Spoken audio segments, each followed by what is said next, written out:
I chose a chocolate cake for Emily since you love. You like chocolate, don't you? Mom, if you eat that, you'll die. My daughter, Jennifer, quickly swapped my cake with Bob's. I hesitantly took a bite. Jennifer began to eat her cake too. As Bob bragged about how he had reserved this cake a month in advance and how delicious the crushed nuts on top were, he suddenly began to choke. Bob's face turned bright red, he struggled to breathe, started foaming at the mouth, shivered, and then collapsed to the floor. My name is Emily. I'm 36 and work for a food inspection company. I live with my husband, who is 2 years older than me, and our 7-year-old daughter, Jennifer. I met Bob in a college club, and after we both got jobs, we started dating and got married 2 years later. The next year after our marriage, we had our daughter Jennifer. Jennifer was a late bloomer, she started walking when she was 2. We got her checked out at various hospitals, but they found no abnormalities. Every hospital said that it was just individual differences and suggested waiting to see how she progresses. At first, Bob was extremely worried. However, he became frustrated with Jennifer's delays in speaking and walking and began to ignore her. My mother-in-law, Diane, always disliked Jennifer, assuming she had a disability, and never held her. Only my father-in-law was affectionate to her, often telling me with a smile how unique and wonderful she was. It made me really happy.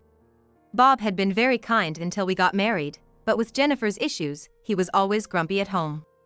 If something didn't go his way, he would slam the table or stomp loudly on the floor, always making a loud noise. Every time he did that, I'd get scared and shrink back. Bob's behavior stressed me out, causing hormonal imbalances, leading to menopause, and I couldn't have any more children. I remember sobbing with my head buried in the pillow. After that, Bob became even harsher towards me, constantly nitpicking at the way I cleaned, the taste of my cooking, even the way I folded laundry. Every complaint was accompanied by a loud slap on the table or a rough placement of a cup, making me constantly jumpy and apologetic. But Jennifer would just watch Bob's tantrums with a puzzled expression, never seeming to be scared or crying. Bob looked at Jennifer as if she were something strange. Jennifer didn't speak much, but she learned to read quickly and was always engrossed in books. She could focus on her reading for hours. By the time she was in preschool, she was not just reading picture books, but also encyclopedias and children's books. I believe she understood quite a bit of complex words. When Jennifer was about to start elementary school, they suggested placing her in a special education class because of her lack of speech. When I talked to Bob about this, he was furious. Are you kidding me? Why is my child in a special needs class? Bob slammed his glass onto the table. I could only flinch and shrug. You better fix this. I won't accept this kind of bad reputation, he said. Bob stormed off to the bedroom, his footsteps heavy on the floor. As I held my head in my hands, Jennifer gently patted my back with her tiny hands. Thank you. I hugged Jennifer tightly as tears streamed down my face. Jennifer, it's not your fault. The next day, Diane called. Are you really going to let my granddaughter attend that kind of class? If the neighbors find out, I won't be able to walk outside from embarrassment. And it will all be your fault. Diane said what she wanted to say and hung up the phone. Neither Bob nor Diane seemed to genuinely care about Jennifer. It was all about how they were perceived by others. After consulting with local counselors, school teachers, and municipal officers, it was decided that Jennifer would attend regular classes instead of the special needs class. I felt that the students, parents, and teachers in the special needs class were all wonderful and thought it might be a better fit for Jennifer. But I couldn't even suggest it, seeing the evident objection from Bob and Diane. When Jennifer started elementary school and I had some free time, the temp agency I worked for offered me a permanent position. The job was fun and fulfilling. It felt good to be needed and relied upon, especially compared to the stifling atmosphere at home. I decided to discuss this with Bob. As expected, Bob was hesitant. They offered me a permanent position at my current job. I really want to work full-time. Bob looked down at me with crossed arms. Make sure you take care of the house just like before, or even better. But I'm gonna need some help from you too. Bob turned away and banged the table. Housework is your job. Are you seriously asking me? After a brief pause, Bob smirked. Got it. I'll ask my mom. She can help with the house chores. I was shocked. I couldn't believe Diane, with whom I always had issues, was coming to our house. Would I be able to stand it? Eventually, Bob gave Diane his spare key, and she started dropping by our place every other day. Whenever Diane was at our house, she always makes sarcastic remarks. "This place is a mess. Poor Bob has to live like this. How on earth were you raised to clean like this way?" Because of Diane's frequent visits, I started being even more meticulous with my house chores. Yet, she would nitpick and complain about the smallest things. I put up with this bullying for weeks, but finally, I couldn't take it anymore. I told Diane that I was taking care of the house properly and that she didn't need to come over. Reluctantly, Diane agreed and stopped visiting. But just when I breathed a sigh of relief, Bob started spending more time at his parents' house. Bob had always loved his childhood home and would return there often, but the frequency of his visits increased. A little while later, when Jennifer was in 2nd grade, my father-in-law, who had always been so full of life, suddenly passed away. My father-in-law was the only one who was ever kind to Jennifer. What struck me as odd at the funeral was seeing Bob and Diane occasionally glanced at each other and laughed. Weren't they sad? I never got the impression that Diane and my father-in-law were close though. Seeing the main mourner laughing at a funeral seemed out of place. With my father-in-law gone, Jennifer lost the only ally she had. I was filled with unease. Juggling housework, childcare, and a full-time job had worn me out, and I fell sick with a fever. While Bob was hanging out at his family home, I called him, asking if he could help with dinner, but he flatly refused. "My mom never asked my dad to do anything, even when she was sick. I don't want to catch a cold from you. I'm gonna stay at my folks for a bit," Bob said and then hung up. Bob didn't come home for a whole week after that. As I started to feel better and work got busier, my promotion began to come up. I was offered a position as a section manager. I was thrilled, but considering my responsibilities at home, it felt like a heavy burden. I talked to Bob, but as expected, he insisted I keep up with the household duties. Moreover, Bob gave me a condescending look. "Really, you think you can handle a position like section manager? That's the same rank as me, you know." Bob suddenly got up from his seat and headed to the bedroom. The next day, Diane came over to the house. "Bob was complaining, you know. He said the house is a mess because you don't put effort into housework." Diane quickly entered the house and began inspecting everything. The way the windows were wiped, how the laundry was folded, the water stains in the bathroom, I was made to redo all of these tasks. Every time Diane came over and started nagging at me, Jennifer started talking to Diane.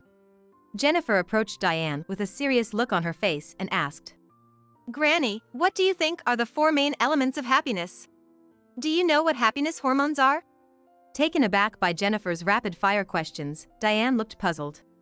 It must have been a while since Diane had heard Jennifer's voice. "You can talk normally, huh? Answer my question from earlier." Diane was probably clueless about the question. She tilted her head in confusion. "Oxytocin, serotonin, dopamine, and endorphins." Diane looked more confused and glanced at me with a concerned expression. "They're neurotransmitters, mainly secreted from the pituitary gland in the brain." Lately, Jennifer has been reading a lot of medical books. While taken aback, Diane listened to Jennifer's explanations. Jennifer continued to passionately talk about the connection between neurotransmitters and diseases, as well as substances that induce sleep. Diane, overwhelmed by Jennifer's focus, left the house exhausted. Thankfully, I was spared any nagging that day. On my birthday, Bob, returning from a business trip, brought a birthday cake. It was the first time he'd ever bought something for me since we got married. Even though he gave Diane souvenirs every time he went on a business trip and gifted her designer scarves, wallets, and bags on her birthday, he'd never bought anything for Jennifer and me. I was stunned, trying to figure out what got into Bob this time. Seeing me in shock, Bob held up the cake box and said, "Thanks for everything. I love you. I'm gonna put this in the fridge. Let's eat it later." Bob's overly sweet tone gave me goosebumps. Jennifer, seemingly displeased with something, took a bottle of mineral water from the fridge, gave the cake a quick glance, and went to her room. Jennifer stayed in her room, so Bob and I ate dinner first. Throughout the meal, Bob showered me with cringeworthy compliments. "You know, I always leave the housework up to you. I'm sorry about that. I'm gonna help out more from now on." "Thanks." although I found his words uncomfortable. I just nodded along, not wanting to upset him. After dinner, as I was cleaning up, Bob took out the cake box from the fridge. I was about to set plates and get a knife when Bob gestured for me to sit. "Don't worry about it. I'll take care of it." Bob dished out the cake and brought it to the table. Honestly, I found his actions a bit creepy. "I got chocolate cake, Emily's favorite. You like chocolate, don't you?" I couldn't stand being with him alone any longer, so I decided to fetch Jennifer. "I'll go call Jennifer. Just wait here," I said and hurried to her room. Jennifer was on my old computer, seemingly searching for something. "Mom, you shouldn't eat that cake." "Why? What do you mean?" "Just trust me right now." Jennifer looked at me with a desperation I had never seen in her before. So, I decided to trust her. Jennifer took my hand and led me back to the dining room. "Shall we dig in?" "Hey, we don't have any forks." Usually, I'd head to the kitchen right away, but Jennifer was gripping my clothes tightly, preventing me from moving. "Oh, my bad. I'll get them," Bob said cheerfully, rising from the table. That's when Jennifer whispered urgently to me. "Mom, if you eat that, you're gonna die." Quickly, Jennifer switched mine and Bob's slices of cake. Bob, coming back with a fork, began eating the cake in front of us.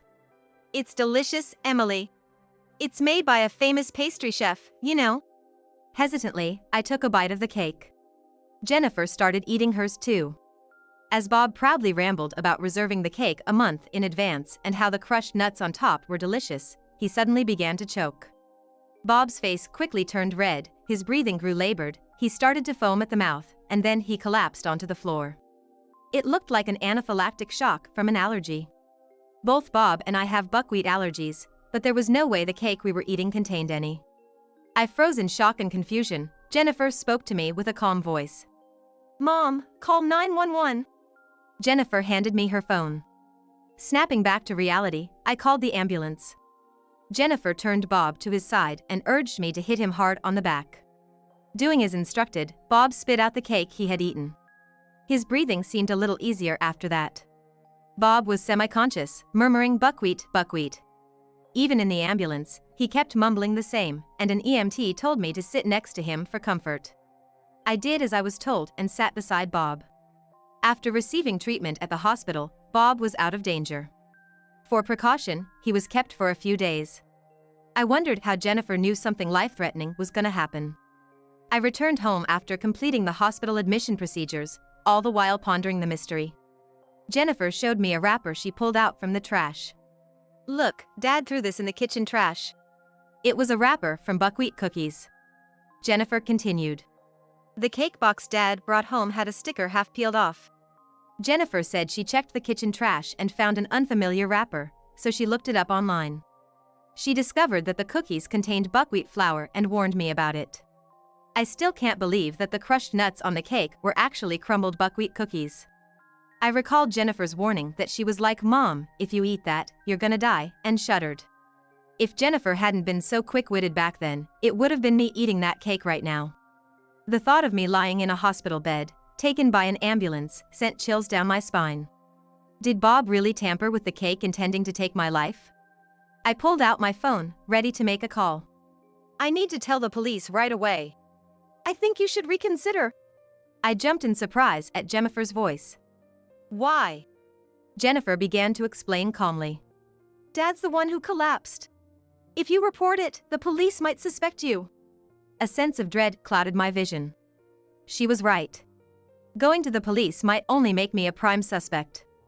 I felt an overwhelming sense of despair, wondering what to do. "Don't worry, Mom. I'll handle it," Jennifer reassured. Jennifer went into Bob's study and began to search for something. Bob had always told me not to go in without permission, and I had rarely ever entered. Jennifer started rummaging through a drawer and flipping through a notebook. "Dad's always been meticulous. He must have written something down." She stopped and showed me a page from the notebook.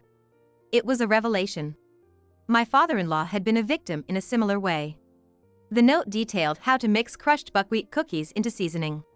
What was even more shocking was that Diane was involved in this sinister plan. They were conspiring together. At the bottom of the page, it read next Emily's birthday. I clenched the notebook tightly in my hands. "It's okay, that's why," Jennifer said, her voice strained, trying to comfort me. At that moment, I realized I was shaking more from anger than fear.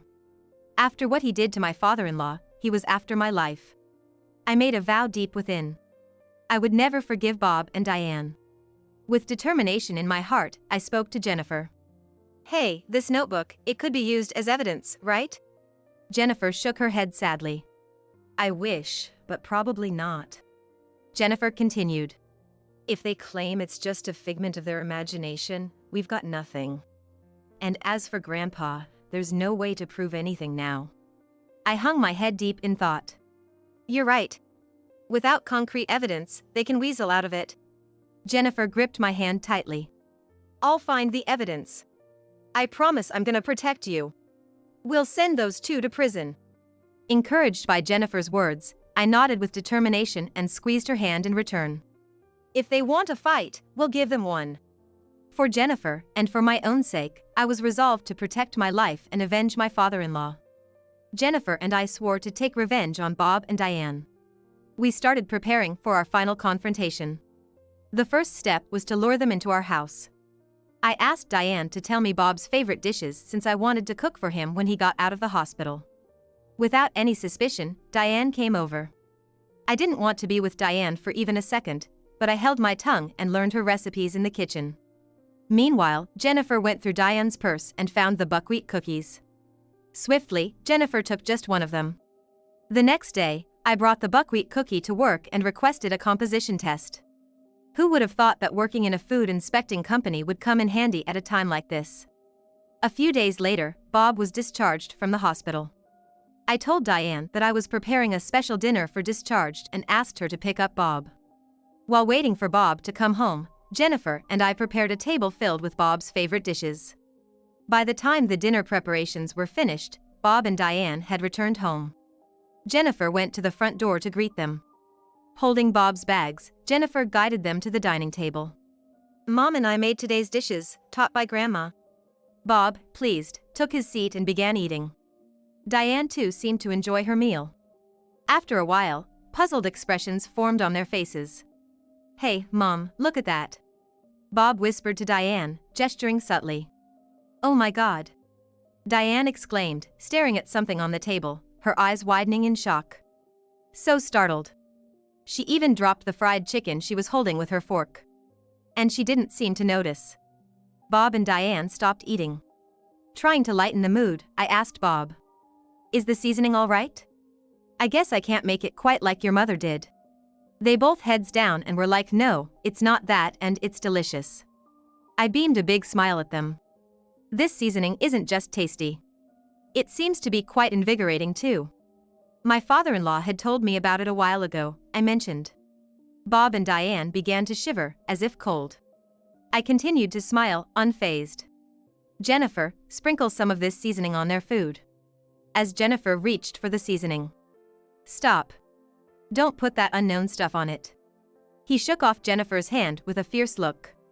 "What's got you so spooked?" "I just wanted you and your mother to live a long life," I said with a broad grin. "Just stop it, please." Diane covered her ears and screamed. "Why? You wanted me to be healthy too, didn't you? That's why you sprinkled that stuff on the cake. In the end, you ate it yourself and ended up in the hospital." I handed a set of documents to the two of them, who looked utterly shocked. I had our company's inspector check the contents. What was on the cake and the buckwheat cookies had matching ingredients. Bob and Diane exchanged glances, confronted with the evidence. "What are you talking about?" "I have no idea about any of that.